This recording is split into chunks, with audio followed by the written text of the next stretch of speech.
Well, it's just surprising. Let's begin.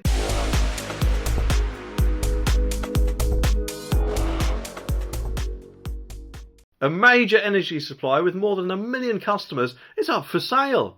Shell has confirmed that it is looking for a buyer for its domestic energy supplier Shell Energy, but nothing will change for customers during the sales process, and it's important to note that the company is not going bust. The 1.4 million customers who have gas and electricity tariffs with the firm will continue to receive their services as normal, and the firm also provides broadband to around 500,000 customers, and nothing whatsoever is going to change for these customers during the sales process. Shell Energy, though, currently employs roughly 2,000 people in the UK, and the brand expects to complete a deal within the coming months, but any buyout would be subject to the usual regulatory approval. When ownership of an energy supplier changes, customers are never left without energy and their services remain unaffected. Affected customers, though, are usually given several months' notice before their accounts are transferred over to the new supplier. In a statement, Shell said, "We are committed to supporting both customers and staff and protecting customer interests during this period, and to ensuring a seamless transfer to a buyer capable on delivering its obligations, including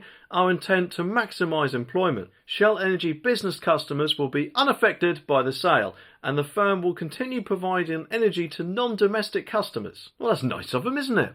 It was previously reported in March that OVO Energy was plotting to take over Shell Energy, and in January Shell said it was looking at options for the future of its UK energy supply business. And that came just 5 years after the home energy business was born out of Shell's acquisition of First Utility in 2018. The last major supplier, though, to place its domestic arm up for sale was SSE back in 2019. And SSE Energy Services, which provided gas and electricity to 3.5 million households, was acquired by OVO Energy in January 2020. Now, of course, correct me if I'm wrong, but I'm pretty sure that Shell isn't exactly short of a bob or two, especially, of course, when it comes to their petrol stations.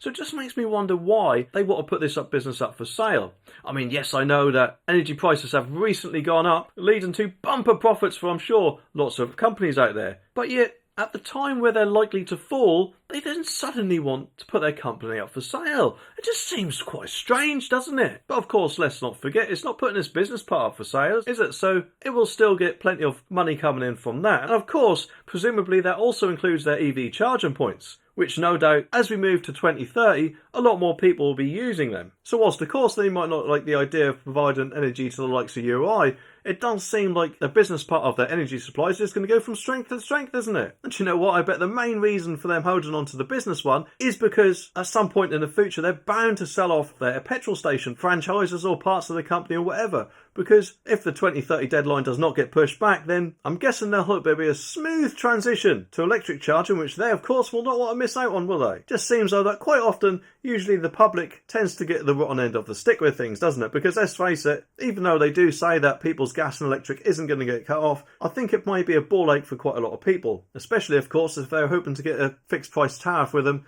in a not so distant future. I mean, I'm not with Shell Energy, so I don't know what their prices are like. But some people, of course, will be. So to them, it's like a virtual kick in the gonads, isn't it? Anyway, I'll be back soon, so make sure you click that subscribe button down there so you don't miss my next video. I'll see you in the next one.